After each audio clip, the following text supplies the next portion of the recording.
Muitas bênçãos, né, meus irmãos? A igreja vai crescendo, a igreja vai avançando e nós vamos juntos, né? Vamos juntos agradecendo a Deus, mas também vamos juntos servindo a Deus, né? Vamos nos alegrando e também vamos servindo uns aos outros. Obrigado, meu irmão. Meu irmão, como a gente sempre faz, vamos profetizar a palavra, amém? Mão direita para cima, em nome de Jesus. E os irmãos repitam comigo. Porque dele, por ele, para ele, são todas as coisas. Maravilhoso, conselheiro, Pai da eternidade, príncipe da paz, Deus forte. A ele toda honra, a ele toda glória e todo louvor. Somente a ele, a Jesus Cristo.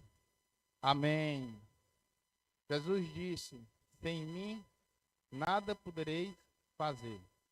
E eu sou totalmente dependente do Santo Espírito para poder pregar essa palavra aqui hoje. Amém? A graça que te abraça. Meu irmão, Deus já vem ministrando sobre graça, sobre essa igreja, desde o começo da semana. No nosso Comunhão em Mesa, quem nos trouxe uma palavra hoje, essa sexta-feira, foi o irmão Rafael da Alice, do Heitor. E a palavra que ele trouxe foi sobre graça, né? E Deus já vem falando aos corações, porque graça traduz o verdadeiro evangelho. Graça é um favor imerecido, é uma dádiva de Deus. Se é imerecido, é sem merecer.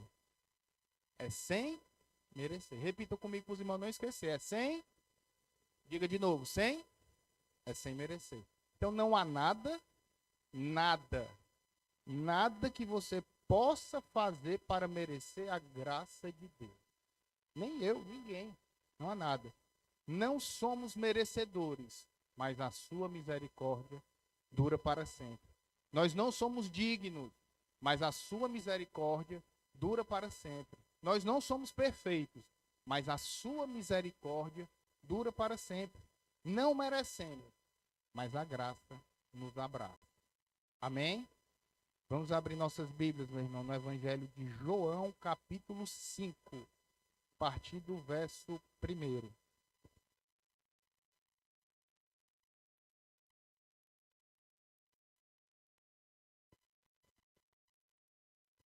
Evangelho de João, o Evangelho de Cristo segundo escreveu João, capítulo 5, versos de 1 a 15.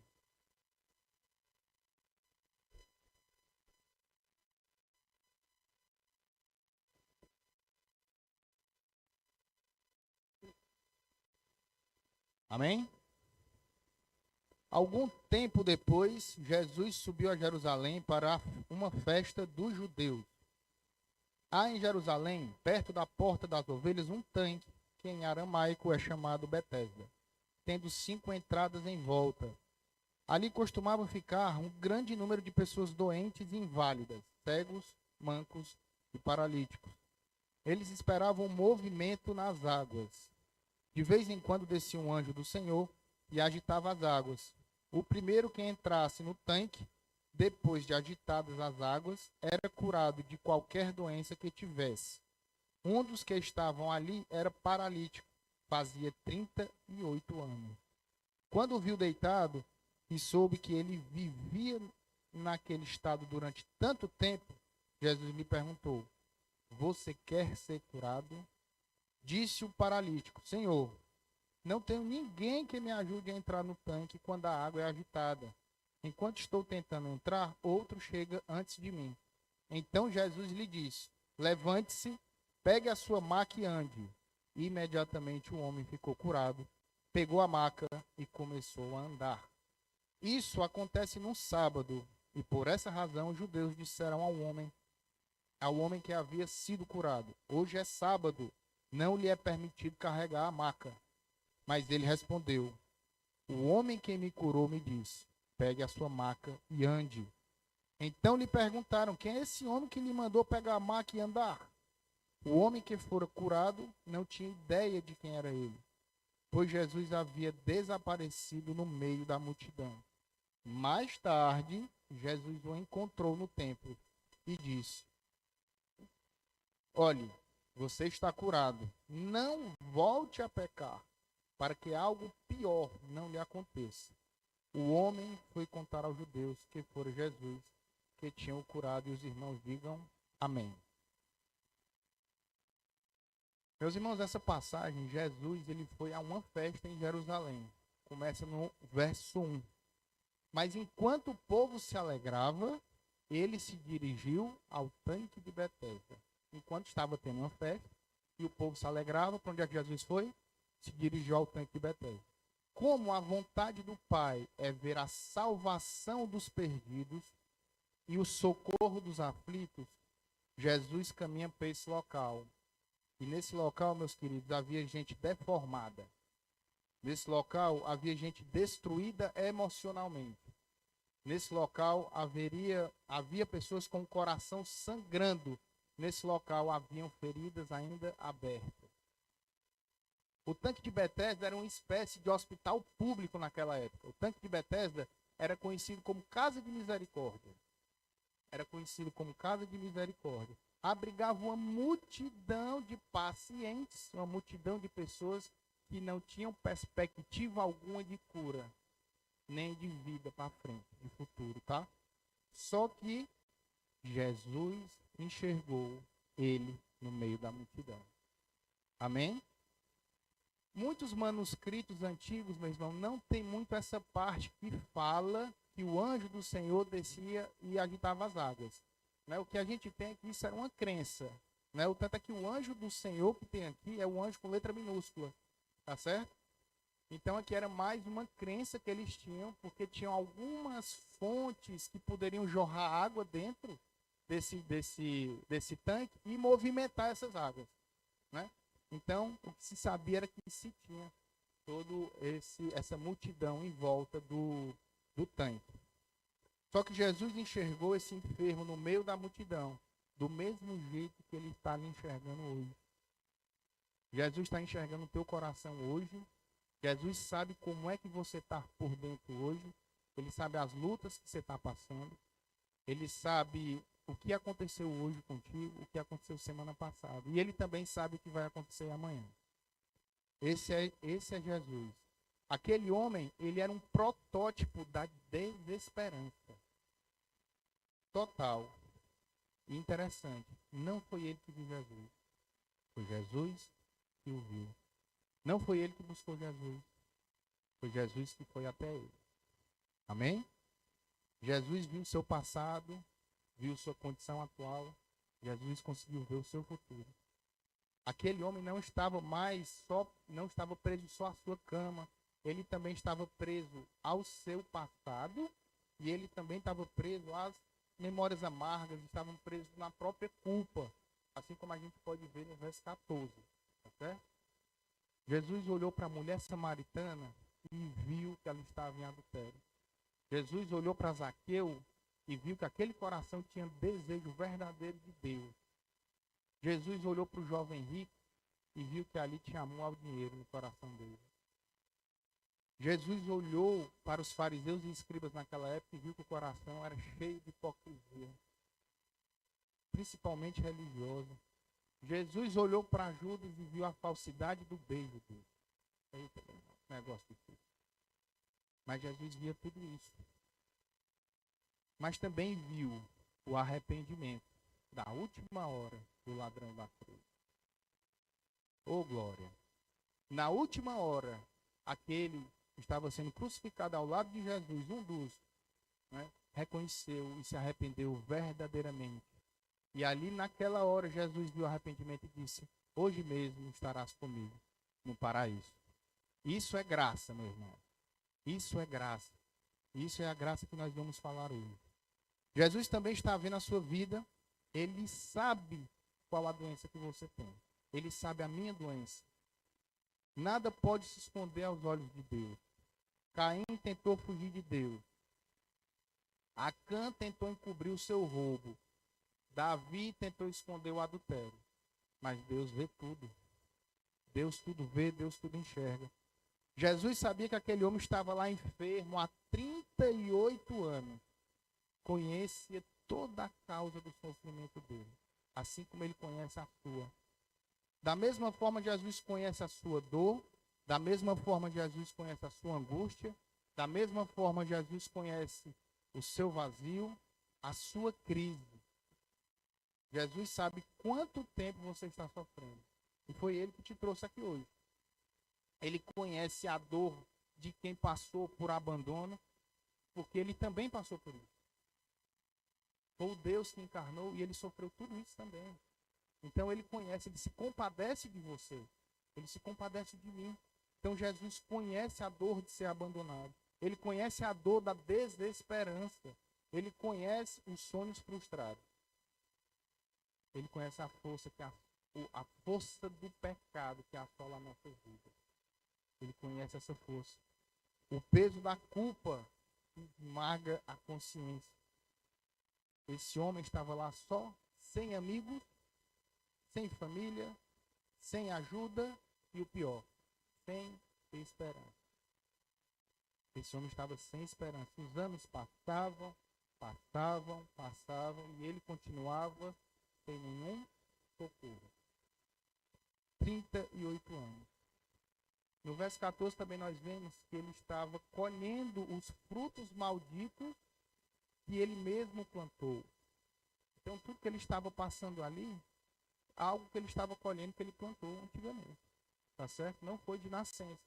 Né? Seja uma doença espiritual, a doença física que ele tinha ali na hora. Né? Porque esse é o preço do pecado, meus irmãos. Porque o pecado é uma fraude total. O pecado é uma fraude total. O pecado promete prazer, mas ele paga com desgosto. O pecado promete liberdade, mas no final ele escraviza. O pecado promete vida, mas o salário do pecado é a morte. Jesus viu aquele homem com uma doença incurável. Com uma doença incurável. Era uma causa perdida, né? Por isso Jesus foi ao encontro dele.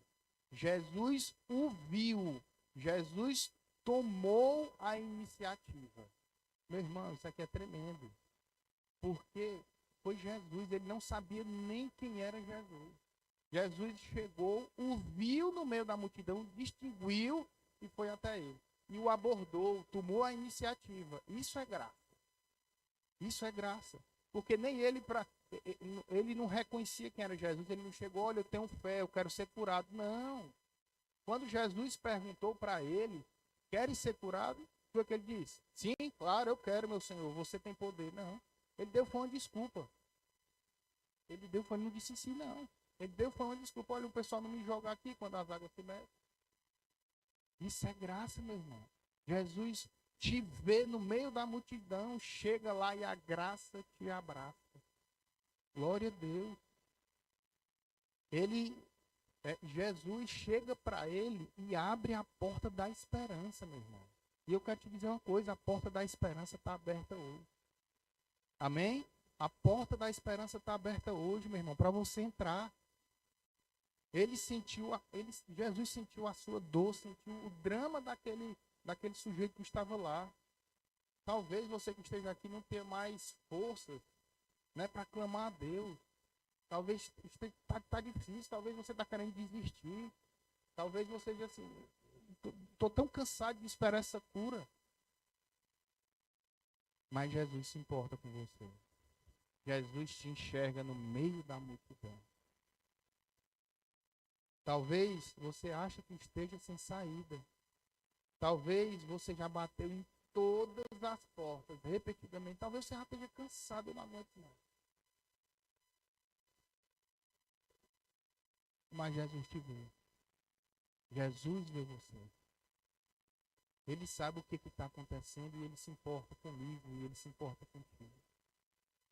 Jesus te vê no teu quarto de joelho, meu irmão, orando de madrugada.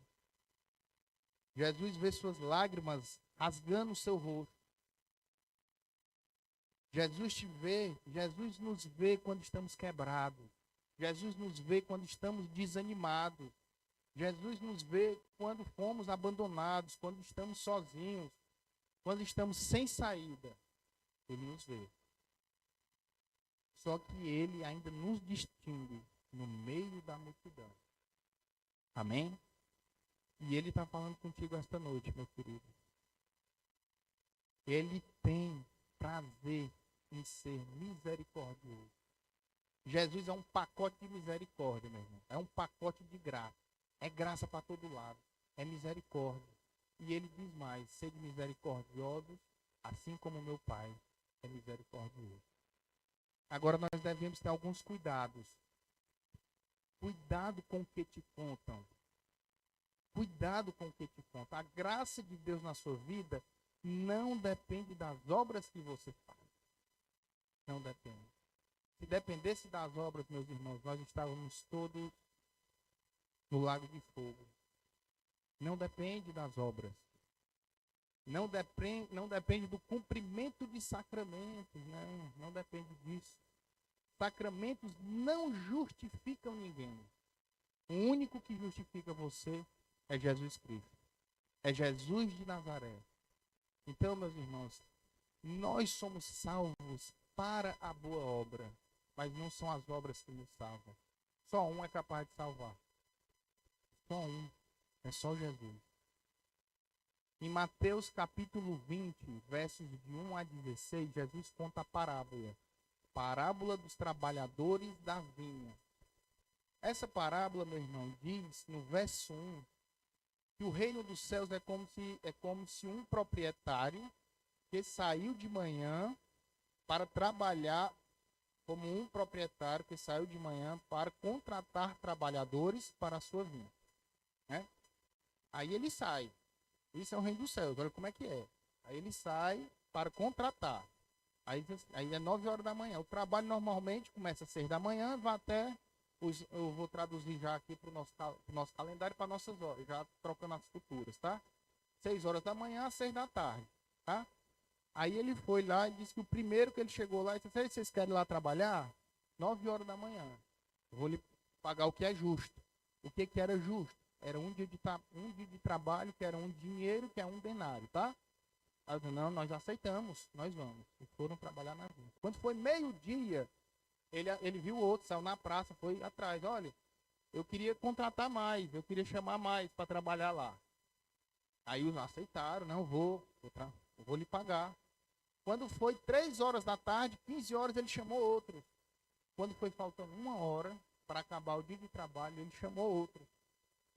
E a todos ele pagou a mesma quantidade. A todos ele pagou um denário. Tá certo? Meu irmão, o que ele quer dizer aqui é que você pode ter obra por cima de obra. Você pode trabalhar bem muito para o reino de Deus. E tem gente que foi chamado na última hora como ladrão da cruz. E vai para o mesmo céu que nós vamos. Amém? O Senhor é rico em generosidade, meu irmão. Essa é a graça. Essa é a verdadeira graça. Não estar no meu mérito, não estar no teu mérito. Está nele em nos chamar. E a gente em atender o chamado. Amém? Ele é generoso. Ele é misericordioso. Não importa você realizar obras na vida cotidiana. Nós temos que agradecer porque ele já nos chamou. E a gente tem privilégio de fazer parte do reino. A gente tem esse privilégio. Teve um episódio que eu creio que eu nunca vou me esquecer, a não ser que no meu futuro, na minha velhice, eu tenha algum problema de memória. Mas depois que Deus me resgatou, tem pouco tempo, né? Uns 3 anos para cá, né? Eu estava num plantão lá no hospital do interior de Trairi. Aí eu tinha um paciente, eu não me lembro quantos anos, ele era um senhor já, de idade.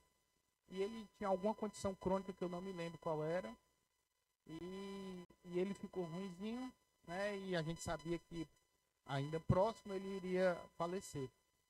Né? Mas ele estava consciente, orientado lá, tendo o conforto, né, que a gente podia oferecer para ele ali. Né? Aí nós chamamos a família para conversar. Olha, é assim, tudo. Aí a família: não, tudo bem, vamos dar conforto para ele. Né? E como ele estava na sala vermelha, não podia ter visita. Né? Mas eles falaram comigo e tal, e como estava lá vaga, eu disse: não, pode. né? Vem um ou dois, vem conversar com ele, ficar esse tempinho com ele aqui e tudo. E nesse momento que eu ia fazendo aqui com os outros, chegou um técnico de enfermagem, um irmão em Cristo, e chegou, abriu a Bíblia. E começou. E mostrou os versículos. Olha, Jesus te ama. Ele é o caminho, a verdade e a vida. E começou a mostrar o evangelho para ele rapidinho ali. Você aceita? Esse Jesus quer te abraçar agora. E ele aceitou. E ele compreendeu, ele levantou.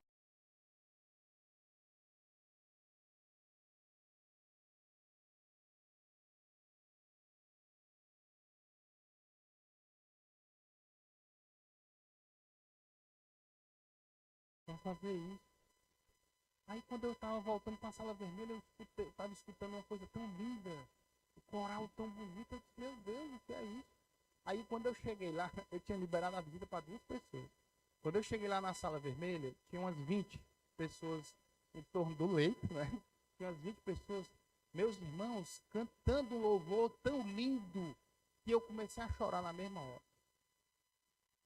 Meu irmão, a presença de Deus era manifesta naquela sala vermelha. Lindo, os anjos estavam ali cantando junto. Era tremendo, foi tremendo. Foi tremendo. Depois eu saí dali, eu fui para o repouso, eu me ajoelhei, eu digo, meu Deus, como tu é tremendo. Como tu é grande, como a tua graça é maravilhosa. Glória a Deus. Cuidado com o que te contam. Cuidado. Muitos usam a passagem da ressurreição da filha de Jairo para dizer que o milagre só acontece se tiver gente com fé do lado. Deus é soberano, meu irmão. Quando ele quer operar, ele opera. Lá não tinha ninguém com fé, nem mesmo quem foi curado tinha fé.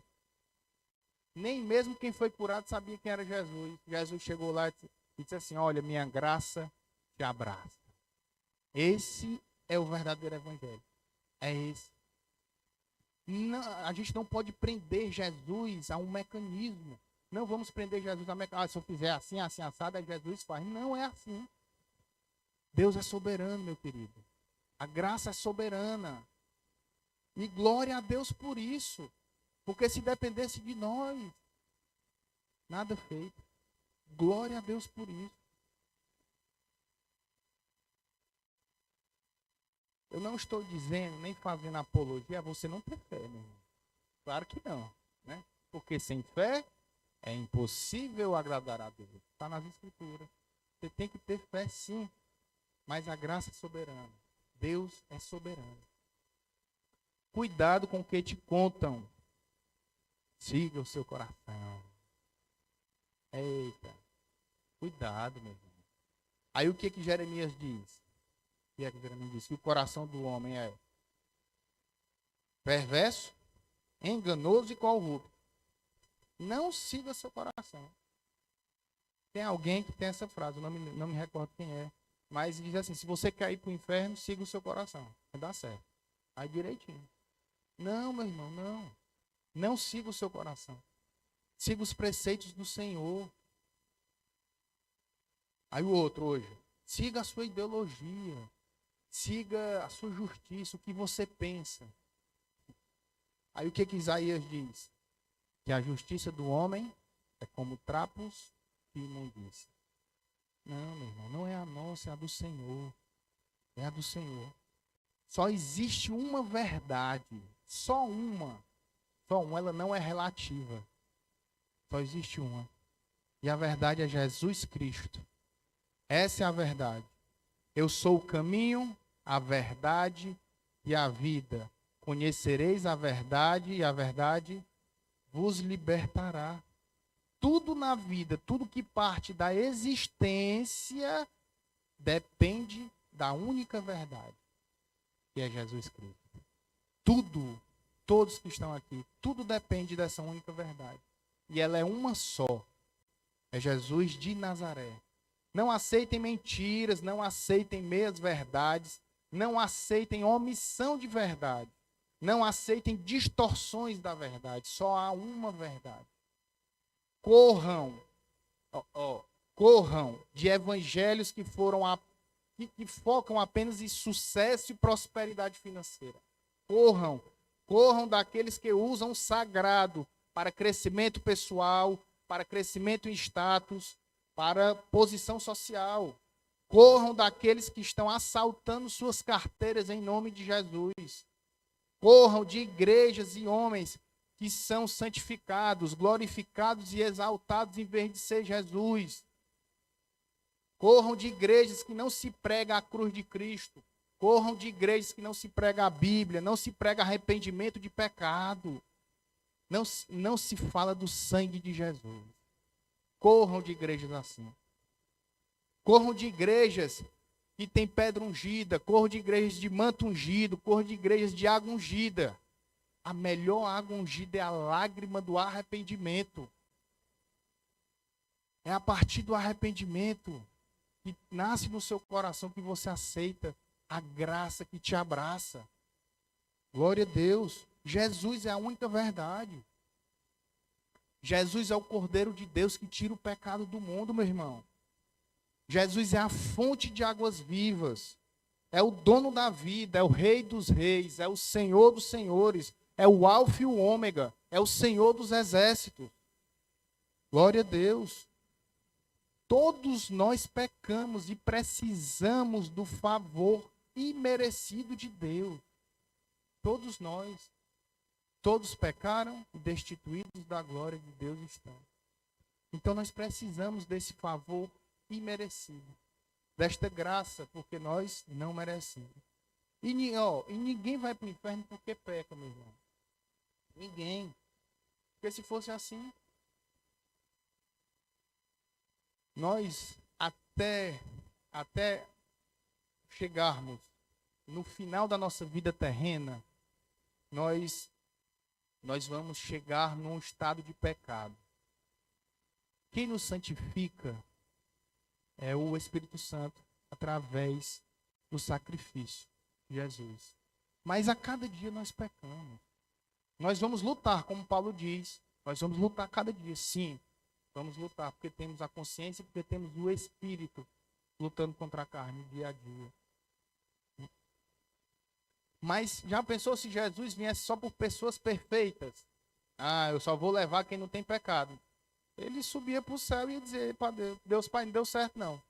Não tem nenhum justo. Nenhum, meu irmão. Só ele foi justo. Só ele veio aqui e foi justo, não teve pecado. A diferença é que o sangue do Cordeiro nos purifica. A diferença é que é essa graça que nos abraça.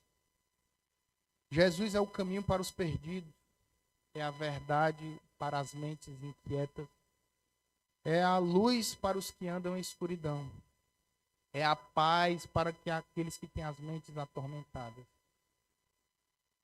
Voltando para o texto, aquele homem estava só, não tinha ninguém por ele, não tinha saúde, não tinha paz. A única coisa que aquele homem tinha era solidão. Ele tinha chegado ao fim da linha. Aquele homem estava 38 anos lá, tinha chegado ao fim do poço. Ao fim do poço. Mas nos versos 6 e 7 a gente pode ver que a gente precisa entender qual o nosso problema para a gente poder ser curado. Nós precisamos entender. Nós precisamos identificar quais áreas da vida nós precisamos de cura, meus queridos. Muitos não querem se apresentar como fracos. Isso é comum demais. Querem fazer de conta que não existe nada. Mas todos nós somos feridos. Todos aqui. Sem nenhuma exceção sequer. Ninguém vem de uma família perfeita. Quem vem de uma família perfeita aqui? Ninguém. Todos nós temos feridas emocionais que precisam ser curadas, que precisam ser tratadas, seja na área da família, seja na área de relacionamento. Quando essas feridas não saram de forma apropriada, as feridas emocionais, elas se tornam como se fossem feridas físicas. Dói até mais do que feridas físicas, quando essas feridas emocionais não são tratadas. São como farpas que tem no coração da gente. Se não forem tiradas, elas podem produzir até um pus emocional. E pus lateja. E pus dói. E pus incomoda. Muita gente tem medo de tirar essas farpas. Tem medo de enfrentar a doença. Tem medo de lembrar, revisitar o passado. Às vezes dói mais na nossa mente, dói mais revisitar o passado do que ser curado. Mas as cicatrizes da cura são cicatrizes de vitória, meu irmão. Amém? Cicatrizes de cura são cicatrizes de vitória. Assim são as cicatrizes nas mãos e nos pés de Jesus. São cicatrizes de vitória. Aquele homem disse: Senhor, não há ninguém aqui. Senhor, não há ninguém. Ele precisou, meu irmão, lidar com o abandono, o abandono da família e dos amigos, com a solidão, com a amargura e com a rejeição. Não é fácil. É difícil. Mas nós precisamos remover as farpas do coração. Precisamos remover as farpas do coração. Quando Jesus perguntou se ele queria ser curado, foi o que ele disse? Deu uma desculpa. Mas é estranho, né?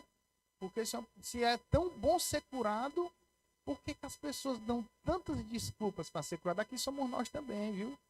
Aqui é você que está aqui, sou eu também. Por quê? Que é tão bom ser curado, mas muitas vezes a gente dá desculpa em vez de dizer sim, o que precisa fazer? Né? Ah, eu não tenho ninguém. Ele dizendo, né? Sou vítima do esquecimento, do abandono, da ingratidão da família e dos amigos. Aquele homem chegou para Jesus e despejou toda a mágoa que ele tinha em Jesus naquele momento, né? Além de doente do corpo, esse homem também era doente da alma. Também era doente da alma.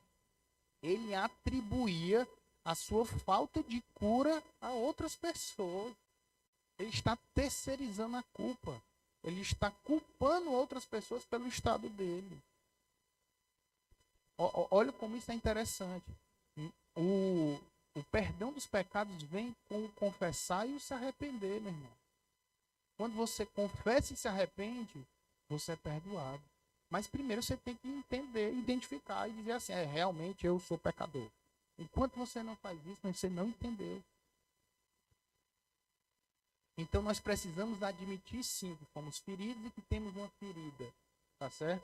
Precisamos perdoar os envolvidos nessas feridas. Nós já falamos aqui sobre perdão, né? E a gente só consegue perdoar quando a gente percebe que o perdão que recebemos de Jesus é muito maior do que qualquer um que a gente vai liberar. O perdão que nasce na cruz. Esse é muito maior do que o perdão que eu posso liberar para qualquer pessoa por qualquer atrocidade que fez na minha vida. Quando eu entendo isso, eu sou capacitado pelo Espírito Santo a perdoar. E eu vou, por mais que não seja fácil, mas aí sim, eu vou liberar perdão. Nós vamos liberar perdão. Ah, mas eu tenho medo. Sim, talvez seja doloroso remexer, né, no passado. Às vezes dói, tá certo? Muitas vezes significa olhar para trás e ter que reparar alguns danos, ter que reparar algumas experiências dolorosas, revisitar experiências dolorosas, né? Às vezes revisitar um abuso sexual, a falta de amor de um pai, a falta de amor de uma mãe, cenas de violência, sejam elas físicas ou emocionais, ou um abandono, né? Não são fáceis. Cada um de nós tem farpas que causam dor. E para sarar é preciso recordá-las. Não adianta tampar a ferida, não adianta só tampar a ferida. Tem que limpar a ferida. É a mesma coisa de colocar poeira para debaixo do tapete. Tem que limpar, irmão. Se não passar a vassoura debaixo do tapete, vai ficar sujo do mesmo jeito. Ah, mas eu não posso perdoar. Perdoar eu? Mas se fui eu que fui a vítima, né? É bem comum, né? A gente falar isso. A gente se sentia assim.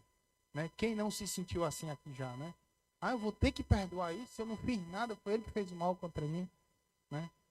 Mas quando a gente entende que o mal que nós fazemos a Deus, quando nós desobedecemos ele, o mal que nós fazemos a Deus, quando nós pecamos, e mesmo assim, ele enviou o seu filho para sofrer por nós, para ser maldição por nós, a gente entende que a gente tem que perdoar, meu irmão.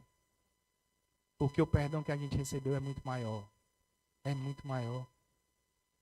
O perdão, além de nos curar, nos liberta.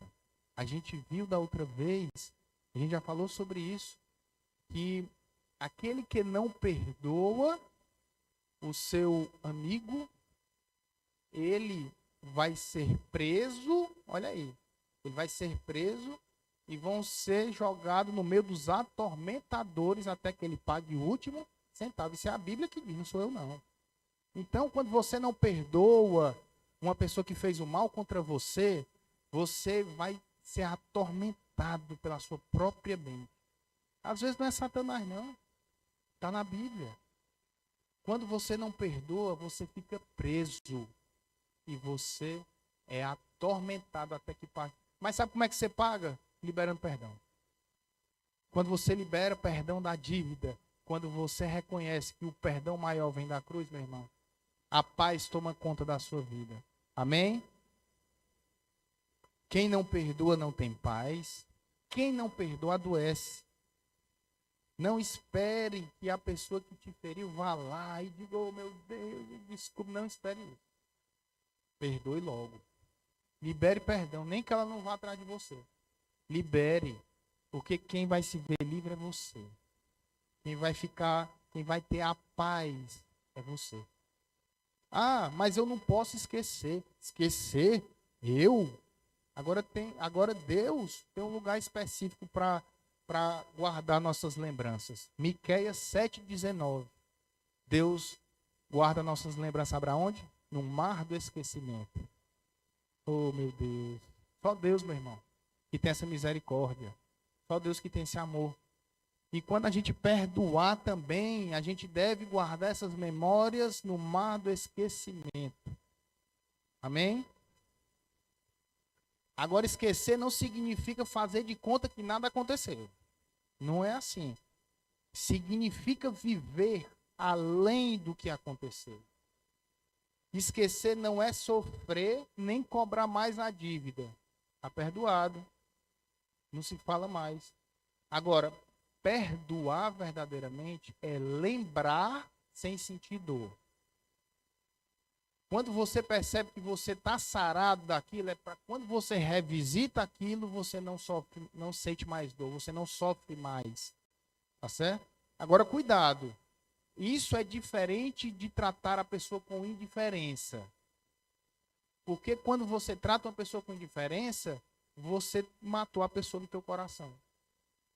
E quando você mata a pessoa no coração, você está transgredindo o sexto mandamento, que é não matarás. Porque Jesus pegou o mandamento e colocou bem aqui. Quando você chega a matar uma pessoa no seu coração, desejar mal a ela, você já cometeu um homicídio contra ela. Então, diferença não, meu irmão. Você vai perdoar. Mas você vai perdoar não é porque você é bom, não. E ninguém perdoa por mérito. Não. Ah, aquela pessoa merece ser perdoada. Vou perdoar. Não é por isso. Então a gente estava como? Ninguém tem mérito de nada aqui. Jesus nos perdoou. Oh, glória. Então, você não perdoa porque a pessoa tem mérito. Você não perdoa por isso. Você quer ser curado? Deus nos chama para viver em sanidade e santidade. E no português, a única diferença de sanidade e santidade é o T. E T representa a cruz de Cristo. Olha como é interessante. Se nós não... Tudo bem, a salvação depende da cruz, depende da graça. Amém. Mas também depende de sanidade. A salvação não depende de sanidade. Mas, se a gente não tiver sanidade, a gente vai passar a vida toda sendo um aleijado emocional. Até a gente ir para a glória, a gente vai ser um aleijado emocional e vai deixar de usufruir as bênçãos que Deus tem para nós. Amém? Sanidade, meus irmãos, sanidade. Apesar de muitos de nós não orarmos todo dia, Deus olha para nós todos os dias. Apesar de muitos de nós não lermos a Bíblia todo dia, mas Deus pode falar com a gente todo dia. Apesar de não irmos sempre ao comunhão e mesa, aprender mais da palavra do Senhor, mas todo dia aprendemos com o amor e a misericórdia de Deus. Porque Ele é bom e a sua misericórdia dura para sempre. Apesar das nossas imperfeições, apesar das nossas idas e vindas, inconstâncias, apesar de tudo isso aí, que todos nós temos esse movimento, Deus amorosamente nos acolhe. E a sua graça, oh glória, meu irmão. Não espere ser perfeito para ser aceito. Aceite que na sua imperfeição Jesus te ama. Na sua imperfeição Jesus te ama. A graça te abraça. Agora, seja grato pela graça de Deus. Quer ser um cristão melhor? Seja. Quer desenvolver disciplina espiritual? Desenvolva, meu irmão. Quer ser um abençoador? Abençoe. Quer fazer mais para a glória de Deus e para o crescimento do reino? Faça no dia a dia, na sua casa, no seu trabalho, na igreja, faça, mas não se esqueça, conte com a graça de Deus para isso. Não é na força do teu braço, meu querido. Conte com a bondade de Deus para isso. Conte com o amor de Deus para isso. Conte com a misericórdia de Deus para isso. Conte com o poder do Espírito Santo para isso. Nenhum de nós é suficiente. Nenhum. Todos dependemos da graça de Deus. Dependemos da graça totalmente, meu irmão. Se não fosse a graça, se não fosse a maravilhosa graça, quem seríamos de nós? Aquele homem estava sofrendo há 38 anos. Agora, não importa quanto tempo você está sofrendo, meu irmão. A pergunta é, você quer ser curado?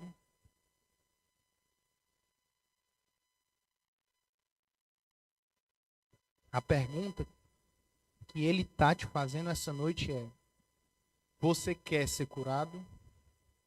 A mulher do fluxo de sangue sofreu 12 anos. A mulher encurvada, 18. Esse, 38. E teve ainda registro de um cego de nascença. Né? Mas ele pode curar você também. Amém? Não importa a gravidade do teu problema. Não importa as consequências do teu problema. Sua saúde acabou? Seu nome foi jogado na lama? Sua família está destruída? Jesus pode fazer tudo novo. Jesus pode fazer tudo novo hoje, agora. Ele transformou a mulher samaritana, que tinha 5 casamentos fracassados, numa embaixadora da boa notícia em Samaria. Ele transformou uma endemoniada, cheia de demônio, Maria Madalena, na primeira missionária após a ressurreição. É esse Jesus que nós cremos, meu querido. Não importa quantas tentativas fracassadas você já teve, não importa. Jesus enxergou um homem no meio da multidão. E é assim que ele está te enxergando hoje. Dessa vez, Jesus não pregou um sermão. Ele não chegou para esse homem e foi com a Bíblia na mão e foi pregar um sermão. Não. Pessoas, meu irmão, que têm falta de esperança, elas precisam de compaixão. Elas precisam de misericórdia. Elas precisam disso. Nós temos que aprender com isso. Muitas vezes, tem uns que, não, eu vou falar de Jesus, vou falar de aquela pessoa, ela está precisando ser curada, ela está precisando ser ouvida. Né? Calma. Deixa o Espírito Santo te conduzir, irmão. Às vezes aquela pessoa vai ver Cristo em ti porque tu fez uma escuta ativa, tu parou, sentou com ela, fala. Às vezes você quer vomitar a palavra de Deus na pessoa, mas ela não vai entender nada. Viva Cristo também com as suas atitudes. com saber amar, saber ser misericordioso, saber cuidar. Jesus, ele veio nos ensinar não só com palavras, ele nos ensinou com exemplo. Para que a gente possa ser assim também. Agora, Cristo, sempre quando ele dá uma ordem, ele encerra com uma promessa. Ele é tremendo, né? Ele sempre nos capacita a executar o que ele ordena, né? Ele chegou e disse assim: levanta-te, pega a tua cama e anda, né? Mas ele te capacita para isso. Por quê? Porque a palavra de Jesus tem poder, meu irmão. O nome de Jesus tem poder. Ele tem autoridade no céu e na terra. Lembra? É Deus agindo, viu, irmão Eugênio? É Deus agindo e os homens se movimentando, né? Quem faz o milagre aqui, quem é? É Ele. Quem faz o milagre é Ele. Mas quem é que se levanta, pega a maca e anda? Somos nós. Somos nós. O andar aqui é a urgência de viver o novo de Deus. Logo, rápido, aproveite aqui na terra ainda. Tem mais no céu, mas tem aqui também. Aproveite, anda, vai, aproveita. E esse homem nem conhecia Jesus, mas Jesus depois voltou e disse assim: olha, aí tu vai, mas tu não peques mais. Agora vai. Essa é a graça. Essa é a graça de Deus. O louvor pode subir em nome de Jesus. Mas a pergunta que fica, meus queridos, dessa noite é: você quer ser curado?